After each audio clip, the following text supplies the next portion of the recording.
Hello everyone, welcome to EdTalk World Talk Show presented by ClickAway Creators. Today we have Dr. J. Mark Munoz with us. Mark is a graduate of MBA and PhD in Management.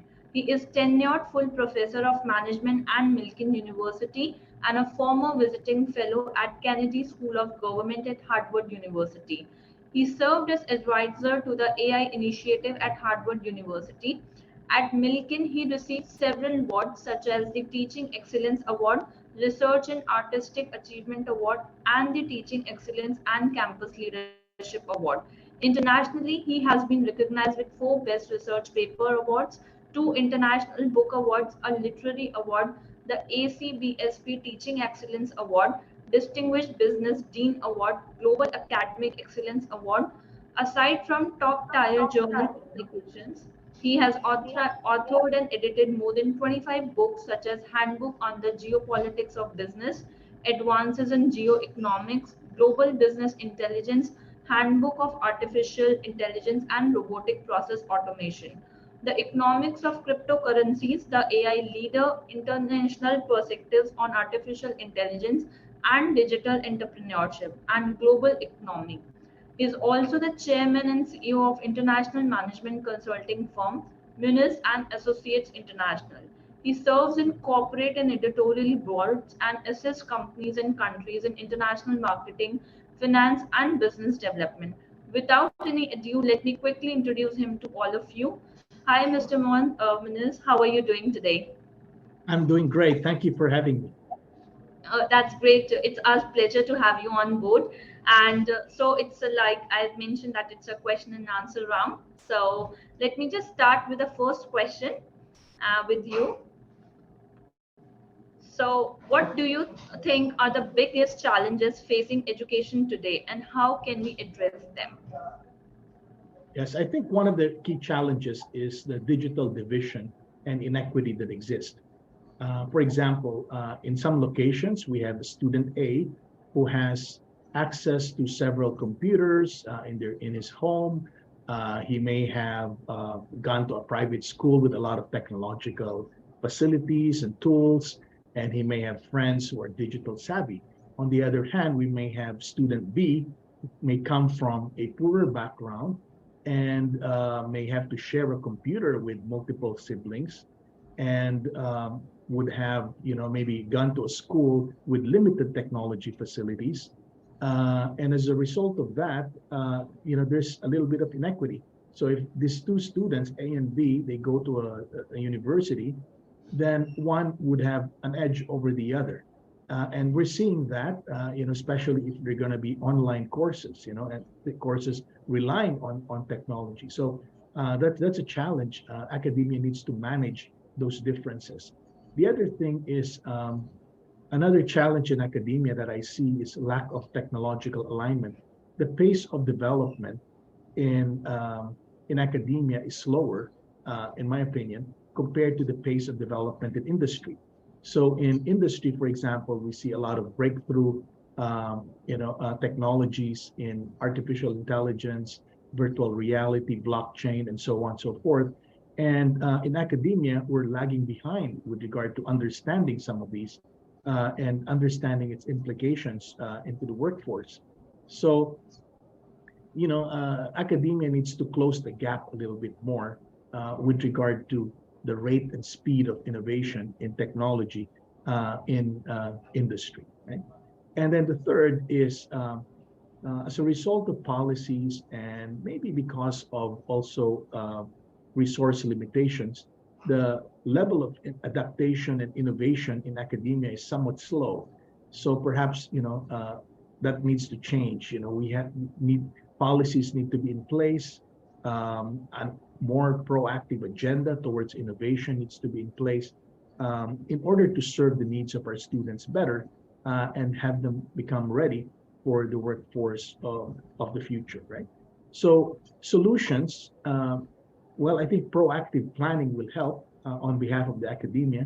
Planning ahead, what needs to change, how can technology be more infused, not just, in the classroom setting and beyond.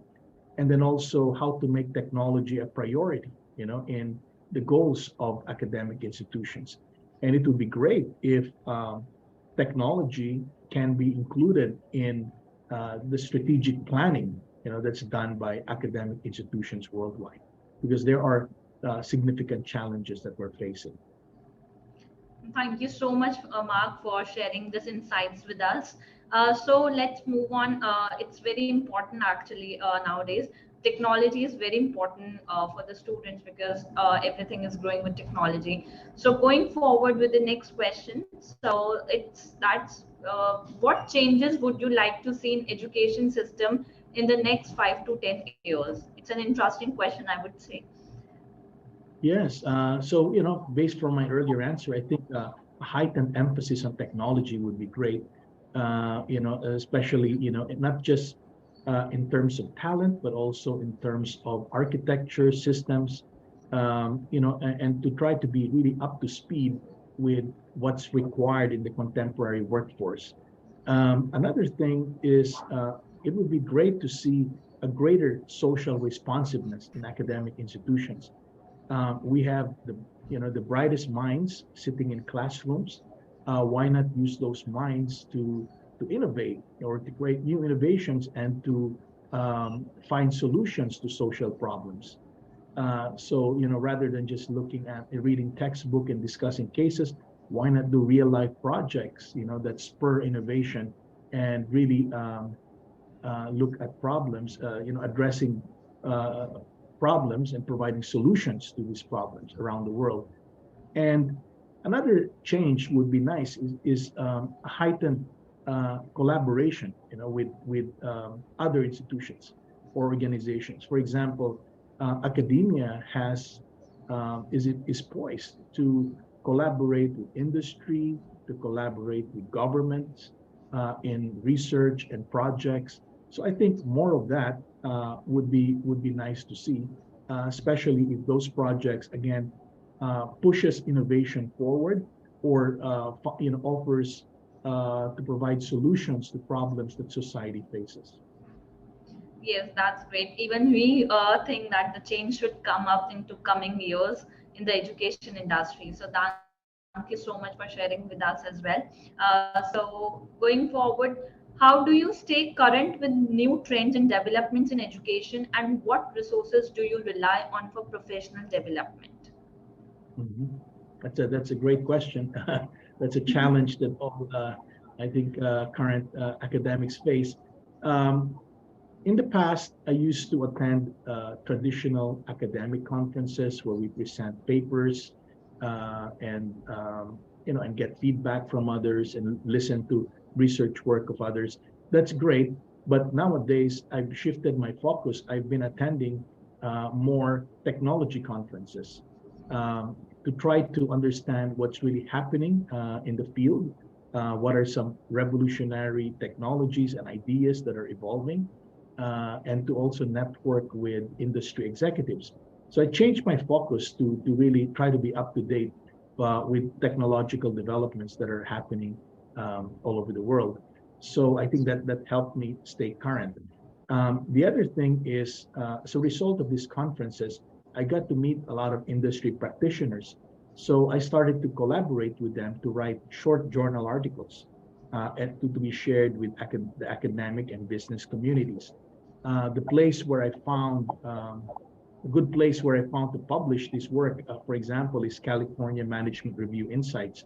And over the past couple of years, I published maybe a dozen or so articles there in collaboration with industry practitioners. And those articles talked about how technology, has changed the practice of management and and how business has evolved as a result of these technologies. So yeah, journal articles are some of the things I try to do to stay current. And thirdly, I decided to pursue more book projects on technology and business. So for example, my latest book was on digital entrepreneurship. And currently I'm working on a book called Technology Entrepreneurship, Perspectives for Science and Engineering. And another book I'm working on is Digital Leadership. So these are edited books. They help me stay current and they help me stay connected with thought leaders from all over the world. And hopefully through these projects, offer solutions for businesses and social problems that we're facing. Yes, definitely. Learning and unlearning keeps on going, and with the books, you can keep updated as well within your professional career. So that's very important for a professional person also to keep updated for the students specifically. All right, that's Exactly. great to hear about this. Yeah. And then it comes, how could the global community best manage digital divisions that exist? What are your That's thoughts about it? Yeah, it's not going to be easy. This digital division is a serious problem confronting countries, and it's a global problem.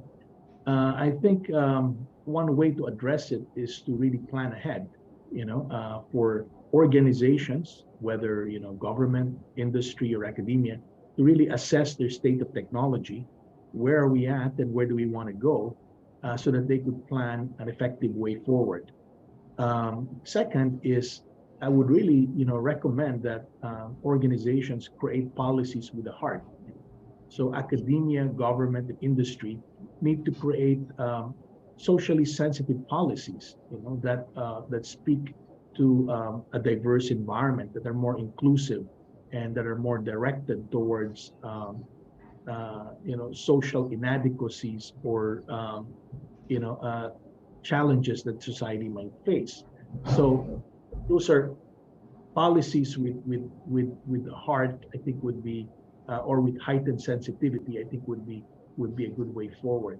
And then thirdly, it would be good to have greater global collaboration. We are living in a global village. There are talents, not just necessarily in the country that we live in, but in other parts of the world. So why not tap into those talents, the resources and technologies from other organizations in other parts of the world in order to further your innovation agenda or to provide solutions to some of the social problems that we're facing. So I think heightened collaboration within a global village would be a great way forward. That's great to hear about this. And okay, so what advice would you give young academics as they plan their careers? Yes, well, one advice I'd give is for them to stay current and up to date with technology. This I think it's important not just for personal development, but also to offer additional value to education, to prepare our students for the workplace of the future. I think the way to really help students succeed, is for academics to understand the current terrain with regard to technology and business, and to look at what the future might look like and anticipate trends, so that the students can be prepared and really nurtured towards an environment like that, the future upcoming environment. The other thing I would advise for young academics is to embrace creative collaborations. Find ways to work with industry and government to make an impact. For example, one of the classes I teach is called International Business Consulting. And in that class, we did projects, the students and I collaborated. We did projects to help countries. We did a global branding strategy project for Ecuador. We also did a global branding strategy project for Liberia. So in these projects, we coordinated, of course, with the government of the country, and we coordinated with experts from around the world to find solutions, to find ways to help a country. So I think those types of creative collaborations might be good for young academics to try out, so that not only the students learn in the classroom, but they also have the ability to learn from industry in real life in real time, and to make an impact on governments or people in other parts of the world. So it's exercising global citizenship. And it's a good learning lesson, but also impactful in the work that they do. And then thirdly, be socially conscious. So I would advise young academics to think about, to look at class structures, to look at research agenda that are meaningful and that would really speak to the needs of society and would make a meaningful impact to the world. Thank you so much, Mr. Mark, for sharing this so that our young academics have a future, better future, I would say. And thank you so much for sharing the insights regarding this, how we can improve the education system or how we can improve young academics to become a good future person in near future.